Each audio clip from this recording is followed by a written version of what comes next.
अम्मू एक सीधी सादी लड़की थी जिसकी शादी कई बार तय होते होते टूट जाती थी। कई कोशिशों के बाद आखिरकार एक दिन उसकी शादी एक पुलिस अधिकारी से हो जाती है। अब शादी के बाद अम्मू अपने पति के साथ खुशी खुशी जीवन बिताने लगती है और दोनों रोज पलंग तोड़ काम करने लगते हैं और वे एक दूसरे के साथ सुखद पल बिताते हैं। अब हर सुबह अम्मू अपने पति को प्यार से विदा करती है जब वह ड्यूटी पर जाता है। अब समय के साथ दोनों का रिश्ता और भी मजबूत हो जाता है। इसी बीच कुछ समय बाद अम्मू के सास ससुर उनके घर आते हैं और पोते पोती की बात छेड़ते हैं। इस पर अम्मू अपने पति से बात करती है और वे दोनों मिलकर फिर से रात को पलंग तोड़ने लगते हैं। अब धीरे धीरे अम्मू का पति उसकी हर इच्छा को समझने और पूरा करने की कोशिश करता है, जिससे अम्मू अपने पति से और भी अधिक जुड़ाव महसूस करने लगती है और उनका वैवाहिक जीवन अच्छी तरह चल रहा होता है। लेकिन 2 महीने बाद अम्मू के पति रवि का असली रूप सामने आता है। एक दिन अम्मू अपनी पड़ोसन से बात कर रही होती है कि तभी रवि का फोन आता है और वह अम्मू को गुस्से में डांटता है कि उसने अभी तक उसका टिफिन क्यों नहीं पहुंचाया। तभी अम्मू हैरान रह जाती है और तुरंत खाना लेकर रवि के पास जाती है। जैसे ही वह खाना परोसती, रवि नाराज होकर कहता है, क्या तुम्हें नहीं पता कि मुझे समय पर टिफिन चाहिए होता है? शादी के बाद रवि हर दिन अम्मू के साथ जैसा चाहे वैसा व्यवहार करने लगता है, लेकिन अम्मू रवि को एक अच्छा पति समझकर उसके साथ अपनी जिंदगी बिताने की कोशिश करती है। लेकिन एक दिन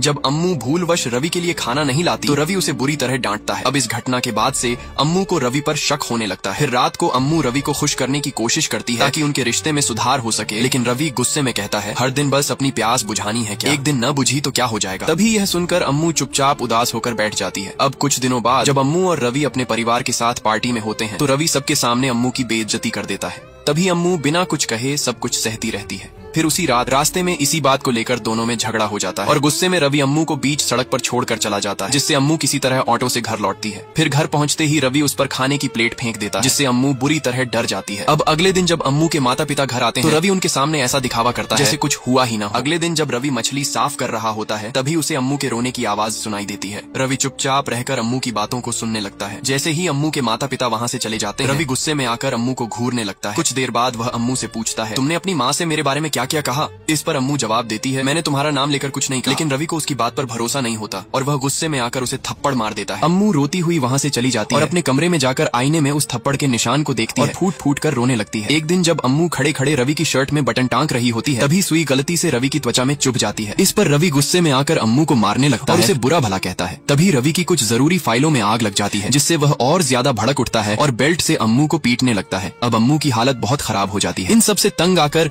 अम्मू एक दिन रेलवे स्टेशन पहुंचती है और वहाँ फूट फूट कर रोने लगती है। तभी पास में बैठा एक भिखारी आदमी उसे इशारे से कहता है, अब तुम्हें अकेले हिम्मत से जीना सीखना चाहिए और अपने उस दरिंदे पति को हमेशा के लिए भूल जाओ। लेकिन अम्मू अब भी रवि के बारे में सोचती है। उसे याद आता है कि रवि पहले उससे बहुत प्यार करता था और शायद अब भी करता है, बस बीच बीच में गुस्से में मार देता है। अम्मू भिखारी से कहती है, मेरा पति रवि इतना भी बुरा नहीं है, शायद गलती मेरी ही थी, इसलिए वह गुस्से में मुझे मारते हैं। यह सुनकर भिखारी कहता है, देखो बेटी, मैंने वही कहा जो मुझे सही लगा। अगर तुम्हें अब भी अपने पति पर विश्वास है तो तुम वापस घर चली जाओ। अम्मू वापस अपने घर लौटती है और दरवाजे के बाहर बैठ जाती है। थोड़ी देर बाद रवि आता है और पूछता है, क्या तुम मुझे छोड़कर जाना चाहती थी? अम्मू जवाब देती है, मैं तुम्हारे बिना नहीं रह सकती, इसलिए वापस लौट आई। ये सुनकर रवि फिर से अम्मू को बहुत प्यार दिखाने लगता है और अम्मू भी एक बार फिर रवि पर भरोसा करने लगती है। लेकिन कुछ ही दिनों में रवि फिर से अम्मू को गालियां देने और मारने लगता है। इसके बावजूद अम्मू सब कुछ सहती रहती है और रवि को छोड़कर कहीं नहीं जाती। इसी बीच एक दिन रवि के ऑफिस में किसी अधिकारी के घर बच्चा होता है। बच्चा होने की खुशी में वह अधिकारी रवि को मिठाई खिलाता है। ये देखकर रवि भी सोचने लगता है कि अब उसे भी पिता बनना चाहिए, लेकिन अम्मू अभी माँ बनने के लिए तैयार नहीं होती। वह डॉक्टर से रोते हुए कहती है, मुझे अभी बच्चा नहीं चाहिए। लेकिन रवि को बच्चा चाहिए था, इसलिए वह डॉक्टर से पूछता है, मुझे अभी बच्चा चाहिए, इसके लिए मुझे क्या करना होगा? डॉक्टर रवि को सलाह देते हैं कि वह सही समय पर दिन में 3 बार अम्मू के साथ सांप सीढ़ी खेलें। इसके बाद रवि रोज समय पर अम्मू के साथ ऐसा करने लगता है। लेकिन अम्मू को तो बच्चा नहीं चाहिए था, इसलिए वह चोरी छिपे गर्भ निरोधक गोलियां खाने लगती है। इसी दौरान रवि को अम्मू पर शक होने लगता है। वह एक माइक्रोफोन वाला फोन खरीदता है और अम्मू की बातचीत सुनने लगता है। रवि हर रोज अम्मू के साथ शारीरिक संबंध बनाता है, लेकिन अम्मू अपने भीतर का गुस्सा खुलकर व्यक्त नहीं कर पाती। वह रवि की शर्ट देखकर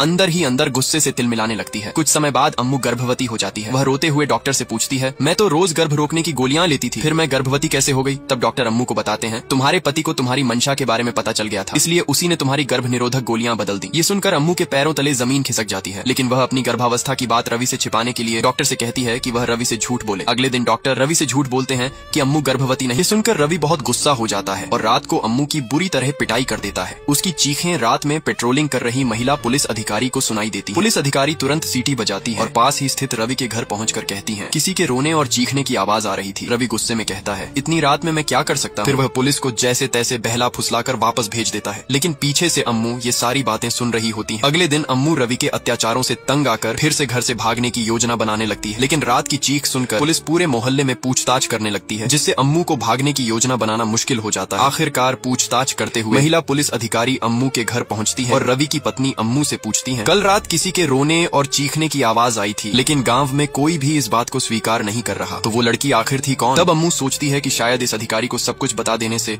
उसे कुछ राहत मिल सकती है। अब अम्मू हिम्मत जुटाकर एक महिला पुलिस अधिकारी के साथ मिलकर अपने पति के खिलाफ शिकायत दर्ज करवाने डीआईजी के ऑफिस जाती है, लेकिन वहीं रवि भी पहुंच जाता है और नाटक करते हुए अम्मू से कहता है, अम्मू तुम मुझसे इतनी नफरत क्यों करती हो और आज तुम मेरे ही खास डीआईजी सर के पास मेरे खिलाफ शिकायत करने आ गई? फिर रवि नाटक करते हुए महिला पुलिस अधिकारी से झूठ बोलता है, क्या मैं अम्मू के साथ ऐसा कुछ कर सकता हूँ? और वह अम्मू को पागल लड़की कहने लगता है, जिससे अम्मू को बहुत ठेस पहुँचती है। वह बिना कुछ कहे चुपचाप सब सुनती रहती है। अंत में वह रवि की कही पागल लड़की वाली बात को मान भी लेती है और चुपचाप रोते हुए घर लौट जाती है। घर जाकर वह अपने बिस्तर पर बैठकर सोचती है कि रवि के रोज रोज के अत्याचारों से कैसे मुक्ति पाए। अगले ही दिन वह पूरे घर की सफाई करना शुरू कर देती है, जैसे वह किसी निर्णायक कदम की तैयारी कर रही हो। तभी वही महिला अधिकारी अम्मू के पास आकर पूछती है, अम्मू ये सब क्या कर रही हो? इस पर अम्मू कहती है, बहुत सह लिया मैंने रवि का जुल्म, कल सबके सामने मुझे पागल कहकर मेरी इज्जत मिट्टी में मिला दी, अब और नहीं सहूंगी, अब उसके लिए कुछ न कुछ करके ही रहूंगी। अगले दिन अम्मू रवि के लिए खाना लेकर थाने आती है और वहीं बैठ जाती है। उसी समय पैरोल पर आया एक आदमी अम्मू के पास बैठता है और उससे थोड़ी बहुत बातचीत भी करने लगता है। ये देखकर रवि को बहुत गुस्सा आता है और वह उस आदमी को अपमानित करते हुए कहता है, जा मेरी टॉयलेट साफ कर। अब अम्मू अपने पति के लिए खाना लेकर थाने आती है। तभी थाने में किसी के न होने का मौका देखकर चुपचाप रवि की बंदूक चुरा लेती है और उसे एक अलमारी के नीचे छिपा देती है। कुछ देर बाद वहीं पर पैरोल पर आया हुआ एक कैदी प्रभु झाड़ू लगाते समय बंदूक देख लेता है और तुरंत उसे एक अन्य पुलिस अधिकारी को सौंप देता है। धीरे धीरे रवि रोज प्रभु से थाने में झाड़ू पोंछा और अन्य छोटे छोटे काम करवाने लगता है। इसी दौरान एक दिन प्रभु की बार में एक आदमी से लड़ाई हो जाती है। यह सुनते ही रवि बहुत गुस्से में आकर प्रभु की बेरहमी से पिटाई करता है और उसकी पैरोल रद्द करने की प्रक्रिया शुरू कर देता है। प्रभु गिड़गिड़ाते हुए कहता है, सर मुझसे गलती हो गई, अगली बार ऐसा नहीं होगा, बस मेरी बहन की शादी हो जाने दीजिए, मैं शादी देखकर चला जाऊंगा।